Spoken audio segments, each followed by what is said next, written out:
I bought my dad a brand new truck for his 60th birthday.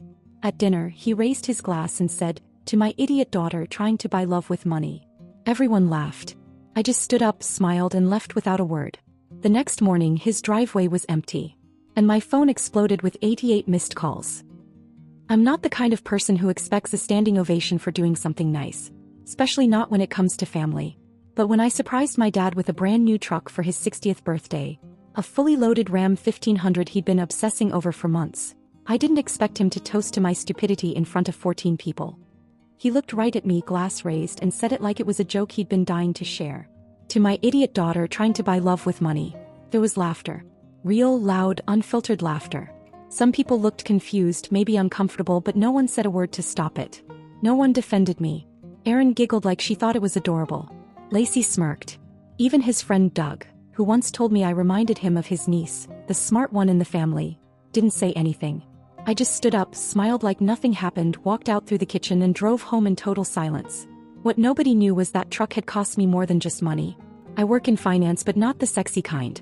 The real kind. Spreadsheets, 60-hour weeks, projects that eat your weekends. I'd been putting aside money for over 2 years. Skipping takeout, saying no to new clothes, staying in while my friends went on trips. I'd even canceled my gym membership for 6 months and worked out at home just to save more. I knew I wouldn't get some dramatic movie hug out of it, but I also didn't expect to be publicly humiliated like that. It wasn't the first time either. My dad has always had a talent for turning love into something transactional. Growing up, I was never good enough in the ways that seemed to matter to him. I was smart, I got into a great college, got a solid job, but it was never Erin perfect. Erin was the golden child. Personal trainer, social media fitspo queen, tiny waist, perfect smile. When we were kids, he once made me take Erin's school picture out of my wallet because it made me look jealous. The weight thing?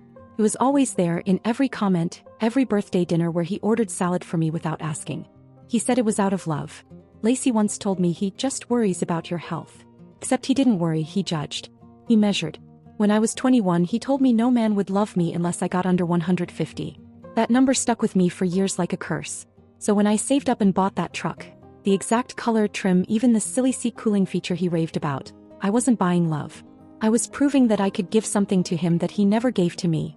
Generosity without conditions. But I should have known better. That night I didn't cry. I wish I could say I did, but I just sat in my apartment staring at nothing. Something clicked off inside me. I felt like a fool, but I also felt strangely calm. Like I'd finally hit the last stop on a long ride I never wanted to be on in the first place. The next morning I checked the paperwork. The dealership had registered the truck to me, but I hadn't transferred the title yet. Legally it was still mine. I called the manager and explained the situation. He remembered me. Said if I brought it back quickly and it was still clean, they could reverse the paperwork and list it as a showroom demo. I'd get most of my money back. So I drove over to his house around 6:15 the next morning. The neighborhood was still asleep. His sprinklers were running. The red bow was still on the hood, wilting from dew. I unlocked the door with the second key, the one I kept in my glove box, started the engine and backed out of the driveway without a single soul watching. By the time I made it back to my place, my phone had exploded with notifications. 28 missed calls. A few voicemails, but I didn't listen to them. I just sat on the edge of my bed holding the phone like it belonged to someone else. There were texts from Erin. "Why would you do that? Are you seriously that petty?" "He's freaking out. Like actually losing it. Call me." Lacey sent one too. Just 3 words. "You hurt him." But none of them asked how I felt. And my dad? He left a voicemail saying I embarrassed him in front of his people. Like this was some kind of business transaction gone wrong. That was the beginning of the unraveling. He had no idea how fast things were about to sure. FT. I didn't return a single call that day. Not his, not Erin's, not Lacey's. I left my phone buzzing on the counter and drove straight to the gym. That had quietly become my thing in the months leading up to his birthday. Showing up, no announcements, no gym selfies, no grand declarations. Just work. My therapist once said that sometimes you don't change to prove something to others. You do it so you don't keep hating yourself every time you see your own reflection. That one hit harder than I admitted. I stayed for 2 hours. I wasn't even doing anything special. Treadmill. Machines. Just moving until the noise in my head settled. When I finally checked my phone, there were more missed calls than before. 37 now. 1 voicemail from Erin, 3 from my dad and 2 from Lacey. A couple of texts. One from Erin just said, "So dramatic, seriously. It was a joke. Grow up." That was her version of comfort, I guess.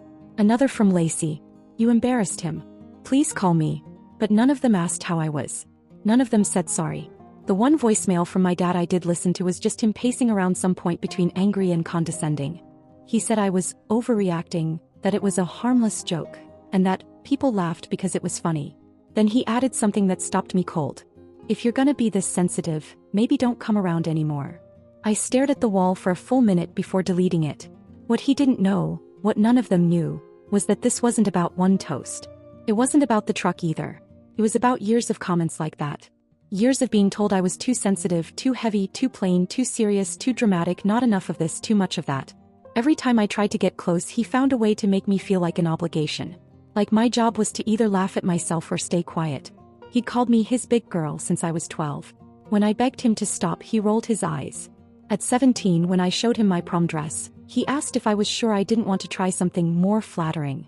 I went alone that year, not because I didn't have options, but because I couldn't bear the thought of him seeing me in that dress and thinking she really believes she looks good.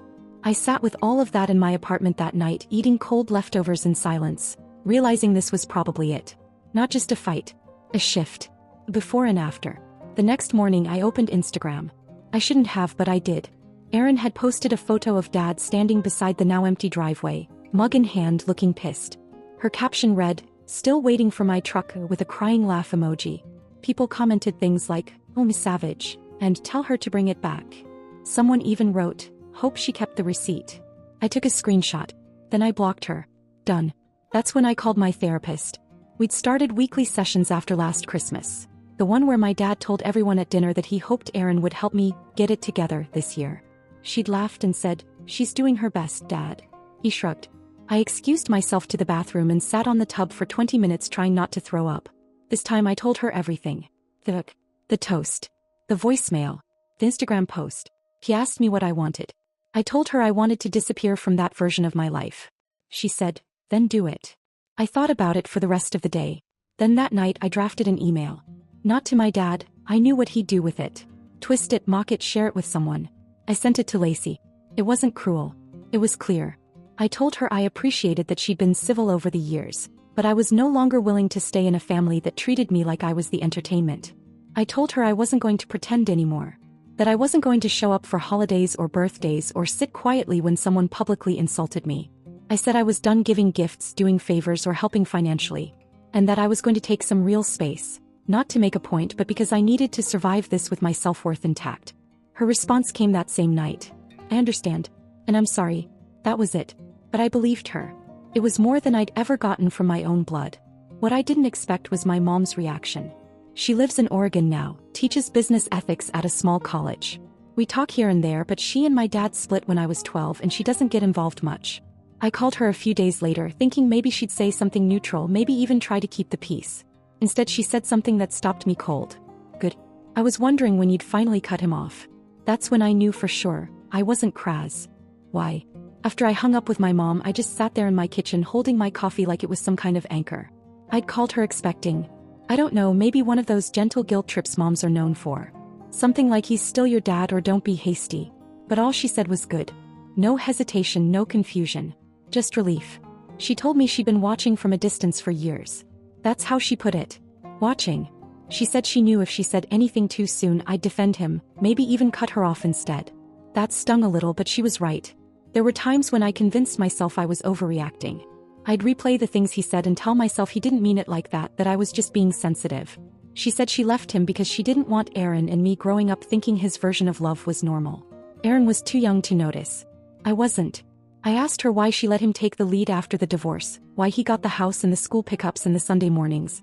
She didn't dodge the question. Because he threatened to ruin me in court if I pushed for full custody. And because I thought you'd be safer if I didn't fight. It was the kind of quiet bomb you can't unhear.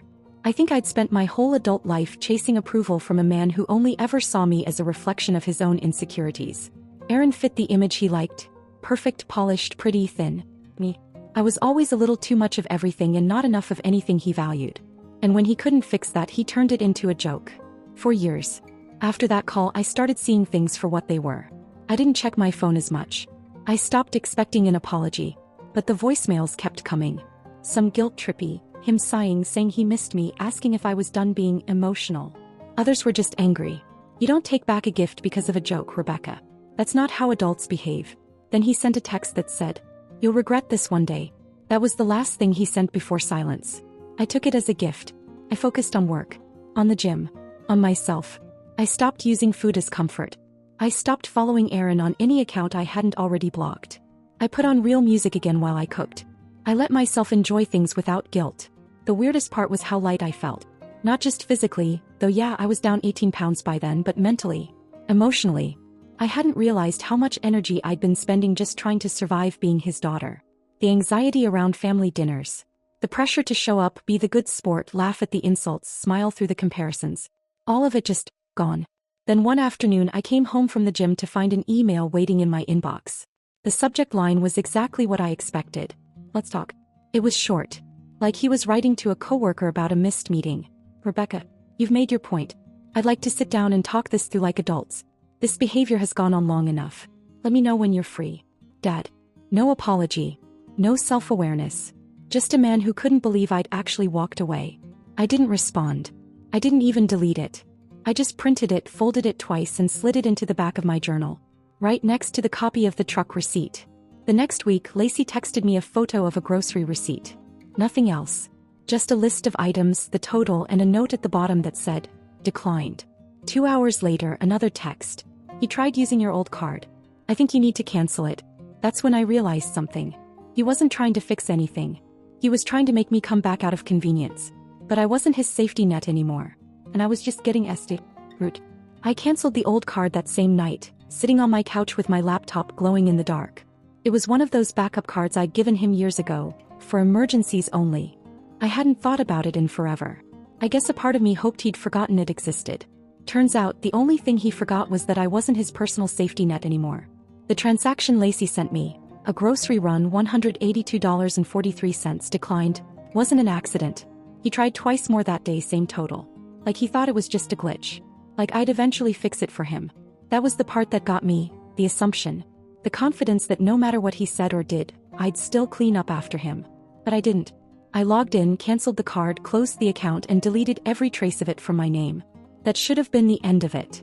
But of course it wasn't. The next morning I woke up to a message from a woman I used to work with, Kelly from my old job. We hadn't talked in almost 2 years. Her message started with, "Hey, I don't know if this is true, but your dad messaged me last night." I scrolled and my stomach dropped. He'd reached out to her and apparently to several other people I knew, saying I was in a bad mental place. That I'd done some strange things, like giving away a car, taking it back and isolating myself from family. He said he was worried I might hurt myself. He even attached a photo of us from 3 years ago at Aaron's engagement dinner. Me heavier, awkwardly smiling, his arm around my shoulder. The caption under it said, "Before she changed." My hands were shaking. It wasn't even anger, it was something colder. Something like disgust. The man who called me an idiot in front of a crowd was now painting himself as the heartbroken father of a mentally unstable daughter. I didn't reply to Kelly. I didn't post anything. I didn't defend myself. I called my lawyer. Dana wasn't a divorce lawyer or anything dramatic like that. She was someone I knew from work, a sharp woman who handled privacy and financial disputes. I told her the whole story. The truck, the insult, the calls, the card, the Facebook messages, all of it. I sent screenshots. She read them and said quietly, "He's trying to build a narrative before you can." By the end of the day she drafted a cease and desist letter. It wasn't nasty, just firm, straightforward. It told him to stop spreading false information about me, to stop contacting anyone I knew, and to stop using my name publicly. 2 days later Lacey texted me. "He got the letter. He's furious. He said you humiliated him again." I didn't reply. I didn't owe her that. The next day Aaron texted me out of nowhere. "You really sent a lawyer after Dad? What's wrong with you?" Then a minute later. "He's in the hospital. Congratulations. Hope you're proud." I froze. I called the hospital. They confirmed he was admitted that morning. High blood pressure, chest pain, stress-related. He'd been released already, it wasn't serious. But he made sure everyone thought it was. That afternoon my notifications blew up again. He'd posted a photo of himself in a hospital gown, hand over his chest for an arm. The caption said, "Sometimes your heart breaks more than your children will ever understand." Hundreds of comments. "Stay strong, you're a good man. Kids today have no respect. Praying for your healing." Aaron commented a heart emoji. I stared at the post for so long I didn't even realize I was shaking. I wasn't sad anymore. Just numb. Because I finally saw the pattern clearly. He didn't want reconciliation, he wanted control. He didn't want a daughter, he wanted an audience. That night I talked to my therapist again.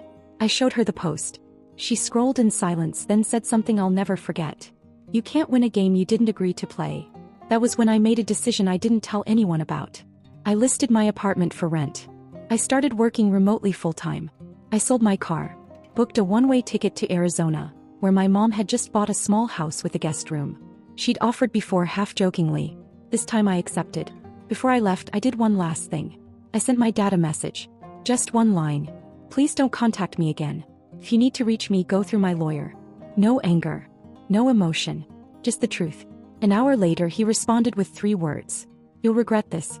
But for the first time in my life I didn't leave him. Life in Arizona was quiet in the best way possible. My mom wasn't the hugging, overly emotional type, but she understood how to give space, which was something I hadn't realized I desperately needed until I finally had it. I'd wake up to the sound of her coffee pot, go for early morning walks, cook with her in the evenings. No side comments. No judgment. Just peace. It took less than 2 months for the anxiety to start leaving my body. I stopped checking my phone obsessively. Stopped wondering what my dad was saying about me behind my back. I stopped expecting to be attacked every time a text buzzed. And when I finally hit 154 pounds, I didn't even notice until my jeans, the ones I used to squeeze into, slipped on without a fight.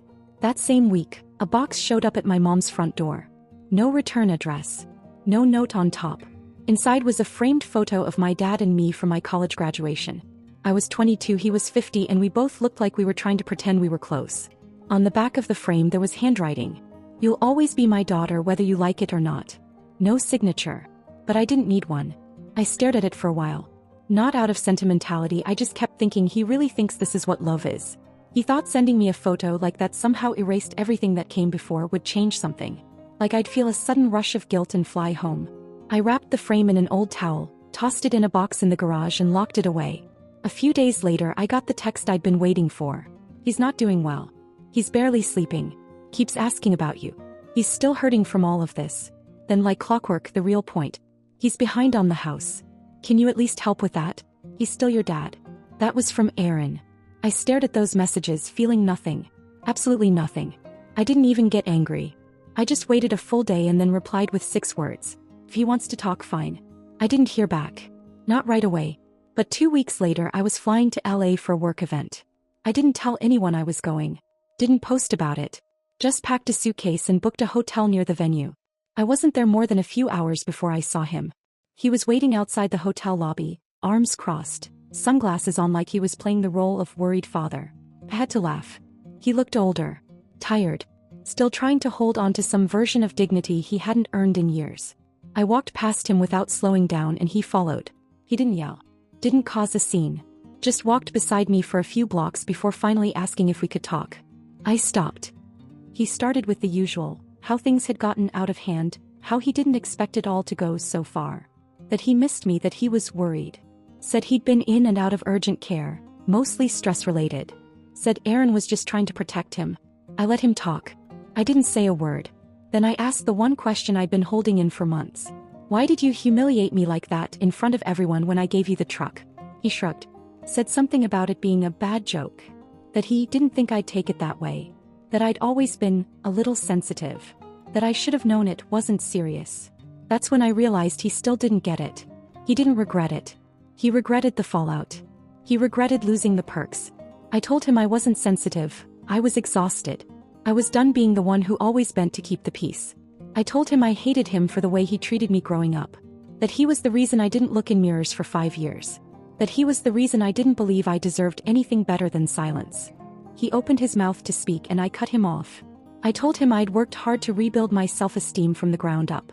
That I wasn't the same girl he mocked, weighed, and measured my whole life. And that if he wanted a relationship with me, he'd have to start with an apology and therapy. And he'd have to do it without expecting a single dollar from me. He didn't respond. He just stood there staring at me like he was seeing me for the first time and didn't like what he saw. I turned and walked away. He didn't follow. Aaron texted me 2 days later.